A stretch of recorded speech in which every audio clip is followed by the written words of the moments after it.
ಪ್ರತಿಯೊಬ್ಬ ಮನುಷ್ಯನು ಬದುಕಿನಲ್ಲಿ ಯಾವುದಕ್ಕಾಗಿಯೋ ಹುಡುಕಾಟ ನಡೆಸಿರುತ್ತಾನೆ. ಏನನ್ನೋ ಪಡೆಯಲು ಒದ್ದಾಡುತ್ತಿರುತ್ತಾನೆ. ಆದರೆ ಈ ಹುಡುಕಾಟ ಯಾವುದಕ್ಕಾಗಿ ಎನ್ನುವುದರ ಅರಿವು ಅವನಿಗಿರುವುದಿಲ್ಲ. ಮೇಲ್ನೋಟಕ್ಕೆ ಈ ಹುಡುಕಾಟ ಯಾವುದೋ ವಸ್ತುವಾಗಿರಬಹುದು, ವ್ಯಕ್ತಿಯಾಗಿರಬಹುದು. ಆದರೆ ಈ ವಸ್ತು ವ್ಯಕ್ತಿಯನ್ನು ಪಡೆದಾಗ ಅತ್ಯಂತ ಆನಂದ ಹೊಂದುತ್ತಾನೆ. ಅವನಿಗೆ ಈ ಆನಂದವನ್ನೇ ತಾನು ಹುಡುಕುತ್ತಿದ್ದುದು ಎನ್ನುವ ಅರಿವು ಆಗುವುದಿಲ್ಲ. ಕೆಲವೇ ಸಮಯದಲ್ಲಿ ಮತ್ತೆ ಹುಡುಕಾಟ ಆರಂಭ. ಏಕೆಂದರೆ ಪಡೆದ ವಸ್ತುವಿನಲ್ಲಿ, ವ್ಯಕ್ತಿಯಲ್ಲಿ ಆಕರ್ಷಣೆ ಉಳಿದಿರುವುದಿಲ್ಲ. ಒಟ್ಟಿನಲ್ಲಿ ಹುಡುಕಾಟ ಮಾತ್ರ ನಿರಂತರ. ಏಕೆಂದರೆ ಪ್ರತಿಯೊಬ್ಬನಿಗೂ ಆನಂದ ಬೇಕು, ತೃಪ್ತಿ, ಸಂತೋಷಗಳು ಬೇಕು. ಆದರೆ ಈ ಆನಂದ ಎಲ್ಲಿದೆ ಎನ್ನುವುದು ಮಾತ್ರ ತಿಳಿದಿಲ್ಲ. ಈ ಹುಡುಕಾಟದಲ್ಲಿ ಮನುಷ್ಯ ಒಮ್ಮೊಮ್ಮೆ ತನ್ನೊಂದಿಗೆ ಇರುವ ಸುಖ ಸಂತೋಷಗಳನ್ನೂ ಮರೆಯುತ್ತಾನೆ.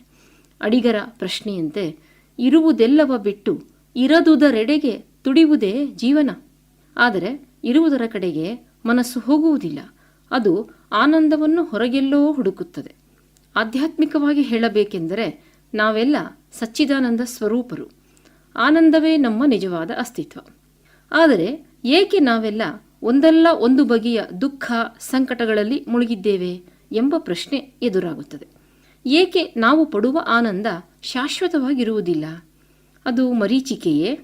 ಅಥವಾ ಸುಖ ದುಃಖಗಳ ತೂಗುಯ್ಯಾಲೆಯಲ್ಲಿ ಅತ್ತ ಇತ್ತ ತೂಗಾಡುತ್ತಾ ಒದ್ದಾಡುವುದೇ ಮಾನವನ ಹಣೆಬರಹವೇ? ಈ ಸ್ಥಿತಿಯಿಂದ ನಮಗೆ ಬಿಡುಗಡೆ ಬೇಕು. ಈ ಬಿಡುಗಡೆಯಲ್ಲಿ ಆನಂದವಿದೆ. ಅಂದರೆ ಆನಂದವೆನ್ನುವುದು ಒಂದು ಮನಸ್ಥಿತಿಯೇ ಹೊರತು ಅದು ಯಾವುದೇ ವಸ್ತು, ವ್ಯಕ್ತಿಯಲ್ಲಿ ಇಲ್ಲ. ಹೊರಗಿಲ್ಲ, ಒಳಗಿದೆ, ಮನಸ್ಸಿನಲ್ಲಿದೆ. ಮನಸ್ಸಿನ ತಳಮಳರಹಿತವಾದ ಸ್ಥಿತಿಯೇ ಆನಂದ. ಈ ತಳಮಳ ನಿಲ್ಲಬೇಕಾದರೆ ಭಯ, ಆತಂಕ, ಅಸುರಕ್ಷಿತತೆಯ ಭಾವನೆಗಳು ದೂರವಾಗಬೇಕು. ಇಂಥ ನಿರಾತಂಕ ಮನಸ್ಥಿತಿ ನಮ್ಮದಾಗಲು ನಾವೇನು ಮಾಡಬಹುದು? ಒಂದು ಜ್ಞಾನದ ಮಾರ್ಗವಿದೆ.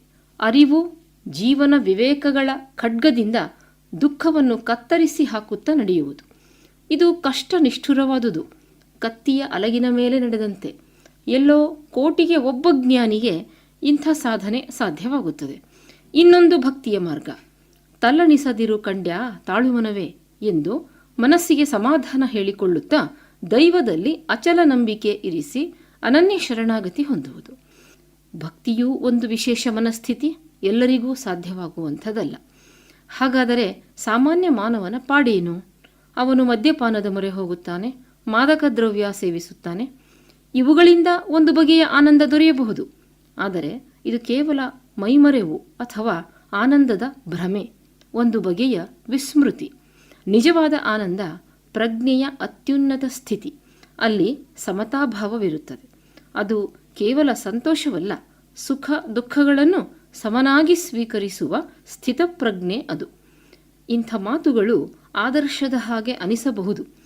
ಇದನ್ನು ಸಾಧಿಸಲು ಸಾಧ್ಯವೇ ಎನ್ನುವ ಸಂಶಯವೂ ಬರಬಹುದು. ಆದರೆ ಇದು ಪರಂಪರಾಗತವಾಗಿ ಭಾರತೀಯ ಮನಸ್ಸು ಕಂಡುಕೊಂಡ ಸತ್ಯ.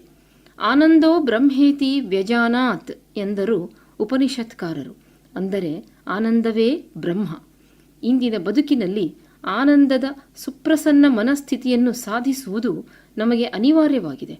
ನಮ್ಮನ್ನು ಕಾಡುವ, ಕೊಲ್ಲುವ, ಕ್ಷುದ್ರರನ್ನಾಗಿಸುವ ಆತಂಕ, ತಲ್ಲಣಗಳಿಂದ ಬಿಡುಗಡೆ ಪಡೆಯಬೇಕಾಗಿದೆ. ಇದಕ್ಕಾಗಿ ದೊಡ್ಡ ತಪಸ್ಸು ಬೇಕಿಲ್ಲ. ಬಾಳಿನಲ್ಲಿ ನಂಬಿಕೆ, ಜೀವನ ಪ್ರೀತಿ, ಉದಾತ್ತತೆಗಳು ನಮಗೆ ಆನಂದ ನೀಡಬಲ್ಲವು. ಕಷ್ಟದಲ್ಲಿರುವವರಿಗೆ ಒಂದು ಸಣ್ಣ ಸಹಾಯ, ನೋವಿನಿಂದ ಬಳಲುವವರಿಗೆ ಸಾಂತ್ವನದ ಒಂದು ಮಾತು, ಇತರರು ಎದುರಾದಾಗ ವಿಶ್ವಾಸದ ಒಂದು ಮುಗುಳ್ನಗೆ, ಮಾನವೀಯತೆಯಲ್ಲಿ ದೃಢ ವಿಶ್ವಾಸ, ಇವೆಲ್ಲ ನಮ್ಮ ಬಾಳಿನಲ್ಲಿ ಆನಂದವನ್ನು ತುಂಬುತ್ತವೆ. ಸ್ವಾರ್ಥ ಮರೆಯಾಗಿ ತ್ಯಾಗ ಅಭ್ಯಾಸವಾದಂತೆಲ್ಲ ಆನಂದ ಉನ್ನತ ಮಟ್ಟವನ್ನು ತಲುಪುತ್ತದೆ. ಭೋಗಕ್ಕಿಂತ ತ್ಯಾಗದಲ್ಲಿ, ವೈರಾಗ್ಯದಲ್ಲಿ, ಬಿಡುಗಡೆಯ ಸ್ಥಿತಿಯಲ್ಲಿ ನಾವು ಸಚ್ಚಿದಾನಂದ ಸ್ವರೂಪರಾಗುತ್ತೇವೆ. ಅಂಥ ನಮ್ಮ ನಿಜ ಸ್ಥಿತಿಯತ್ತ ನಾವೆಲ್ಲ ಸಾಗೋಣ.